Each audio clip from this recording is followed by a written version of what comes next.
Welcome back to Applied Mathematics. In this video, I want to talk about writing equations. My general experience dealing with students in this course is that most students will tell me, yeah, we studied writing equations in a previous class. I have an idea of what's going on. I don't need to study it again.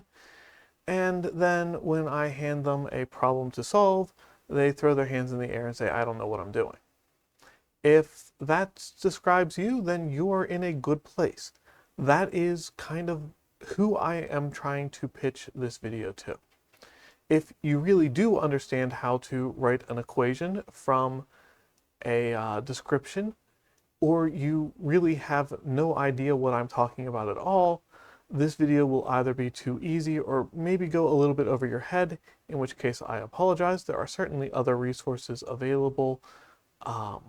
But let's dive in and get to work on this. Starting off with something relatively simple.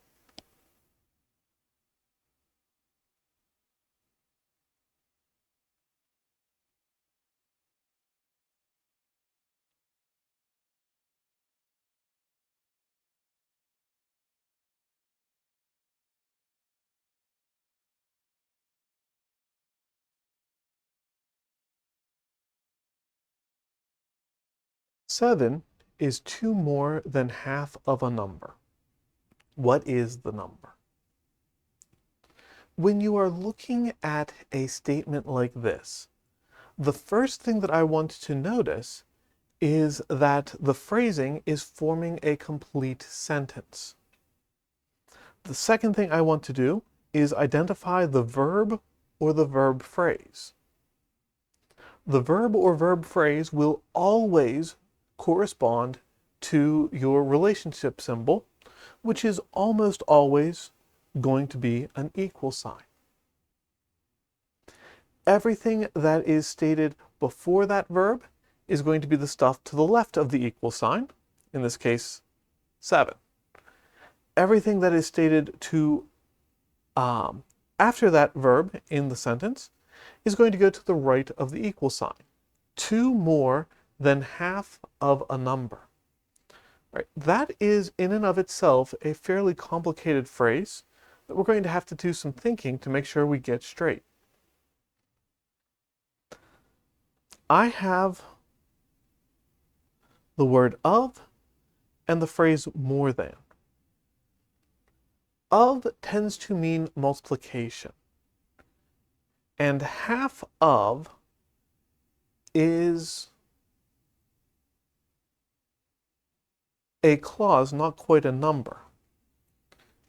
So even before you think about the order of operations, I'm thinking about half of as coming first in my expression. So half of a number would be 1/2 times that number. I don't know what the number is, so I'm going to use a variable. I'm not very creative. I tend to call that variable x. Now we have the phrase more than. More than means addition. And more than is one of those weird phrases in the English language that we always talk about backwards. 2 more than something means start with whatever you have and then add 2. 7 equals 1/2 x plus 2. At this point, we have an equation. And once we have an equation, we are good to go. To solve this equation, the first thing I'm going to do is just rewrite it kind of mirrored. You don't need to do this, but we're accustomed to solving equations and getting our solution, our variable on the left and its numerical value on the right. So if we rearrange the equation to have the variable on the left, that makes the process a little bit easier. Subtract 2 from both sides of the equation.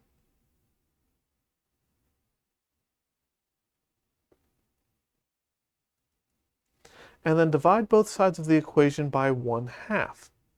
Dividing by 1/2 is the same thing as multiplying by 2. 1/2 times x times 2. 1/2 times 2 is just 1. 1 times x is just x. And then on the right-hand side, 5 times 2 is 10. Right? Not a whole lot going on there. Hopefully a nice refresher to you of some of the things that we might think about.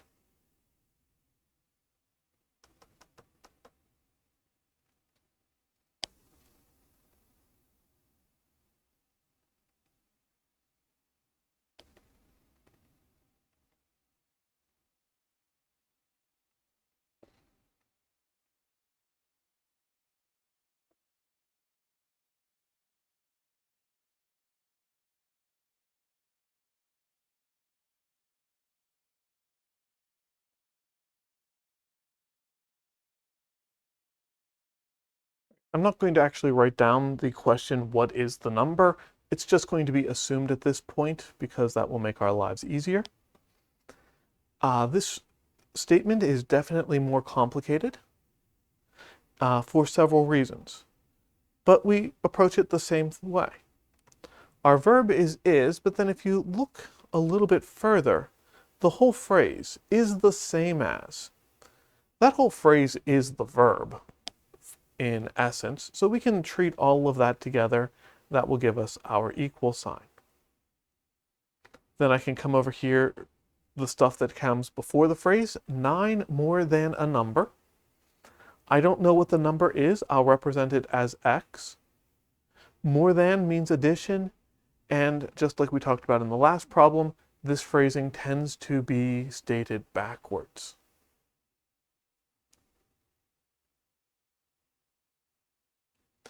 Seven less than twice that number. Right? Much like the half of we saw in the previous problem, twice means multiply by 2. So we're going to have 2x, and then we have the phrasing less than. 7 less than something. Once again, English language loves to do this backwards. 7 less than twice that number, we would write as 2x minus 7. Right? Solving the equation from here. We have variables on both sides of the equation. I don't like that. Couple of ways we can approach it. Probably the easier is just subtract x on both sides of the equation. That will give me 9 equals x minus 7. Now this looks like a more normal linear equation. Subtracting this way gave me the positive coefficient on x, not a negative number. That makes me happy. But it did put the x on the right-hand side of the equation, and I don't like that so much. So maybe I'll swap that around. X minus 7 equals 9. And then I can get x by itself by adding 7 to both sides of the equation. The original number was 16.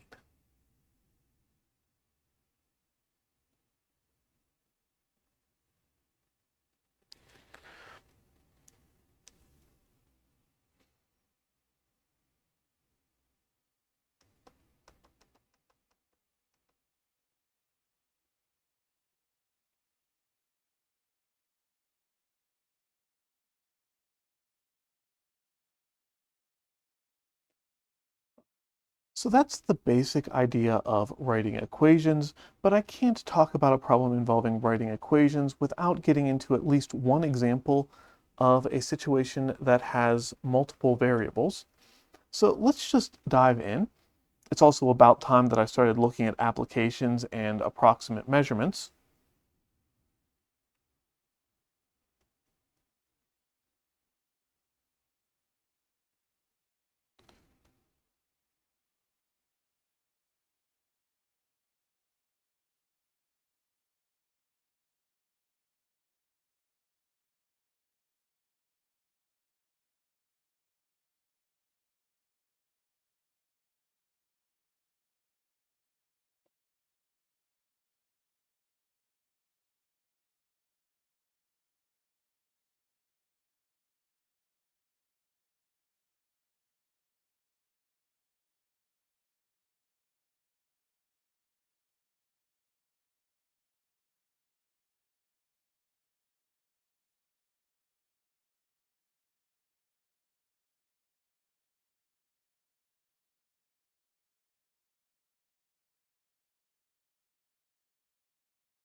For an art installation, a wire needs to be cut into 3 pieces, so that the first piece is twice as long as the second piece, and the second piece is 12.5 inches longer than the third piece.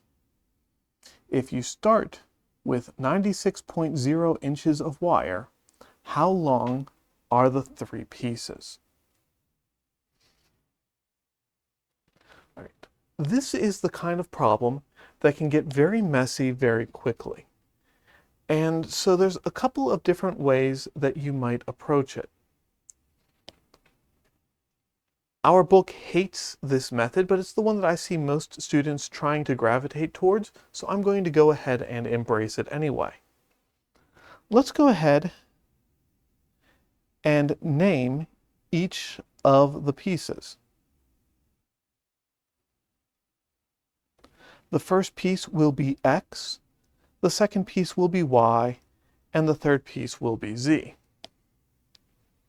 And let's see what we know. We know that the first piece is twice as long as the second piece.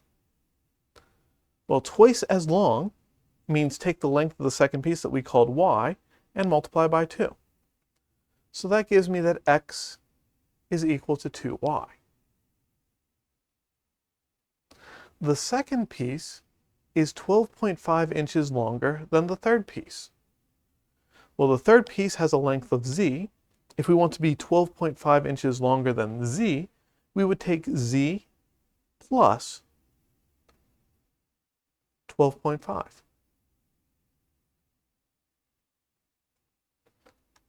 And then we started with 96 inches of wire. That tells me that if I add X plus Y plus Z, I'm going to get 96.0.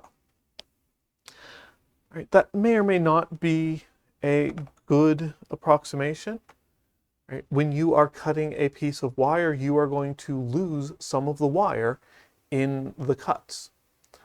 Although I think it's probably fair to assume that the amount of wire you're losing is going to be less than 1/10 of an inch.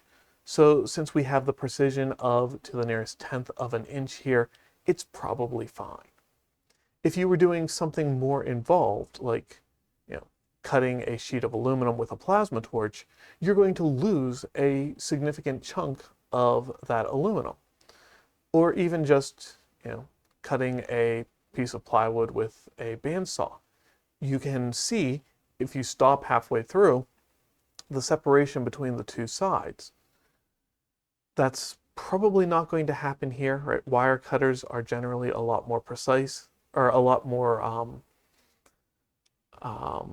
narrow in the amount of material they lose than other types of instruments. So we'll just go with it as it is. All right, so we have, well, this isn't really an equation because I didn't write anything for Z, I just wrote it down. But we have here 3 equations with 3 variables. And that's really messy. This is what's known as a system of equations. There's a lot you can do with systems of equations, but this is kind of the simple approach to them. And we can use the simple approach because 2 of our equations are already solved for one of the variables. X is equal to 2y. I can go into my equation and I can rewrite X as 2y.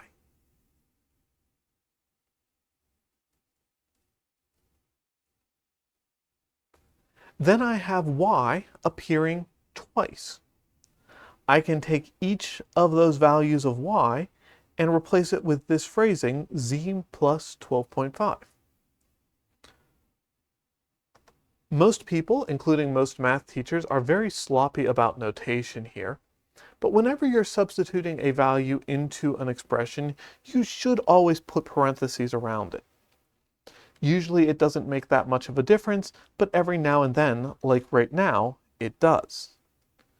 Because I have 2 times z plus 12.5 plus z plus 12.5 plus z equals 96.0. And then I have to distribute the 2 over here. So I have 2z plus 25.0 plus z plus 12.5 plus z equals 96.0. That looks like a really scary equation until you realize that it's a whole bunch of like terms on that left-hand side. 2z plus another z, all told that's 4z. 25 plus 12.5, all told that's 37.5. And now solving this equation is pretty straightforward. Subtract 37.5 from both sides of the equation.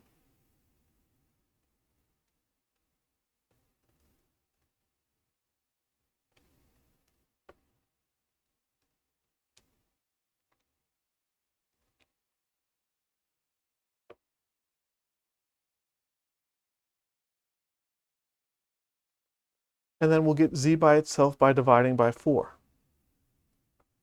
I'm going to assume here that 4 is an exact value, right? It's counting up how many times z appeared in the equation. So it's probably an exact value. We don't have to worry about that when we're rounding.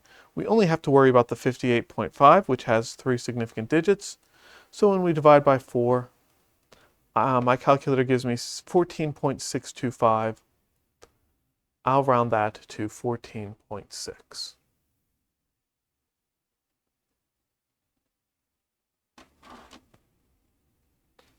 The other important thing in solving a problem like this is remembering that that wasn't the only thing we needed, right?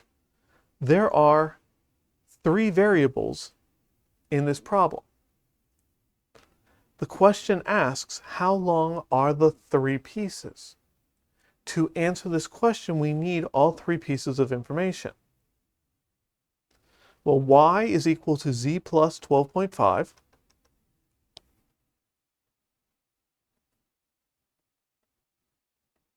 And if I take 14.6 and I add 12.5, I get 27.1. And then x was equal to 2y. If I take 27.1 and I multiply by 2, I get 54.2. So the 3 pieces of wire that we're going to need here are 54.2 inches, 27.1 inches, and 14.6 inches. Sometimes these problems feel like a bit of a riddle, but there really is a method sometimes. My sister-in-law happens to work professionally as an art installer. And one of the things that she has talked about is how they have to change the installation when a piece moves from one location to another to fit the location in question. So an artist very well could give instructions like this of, well, here's the relationship between the wires that you're going to use to hang the piece. Use a total length of wire that is appropriate for the room that you're hanging the piece in, and figure it out from there. All right. In any event, that's all I have for you on this video. As always, thank you for joining me, and I'll see you in the next one.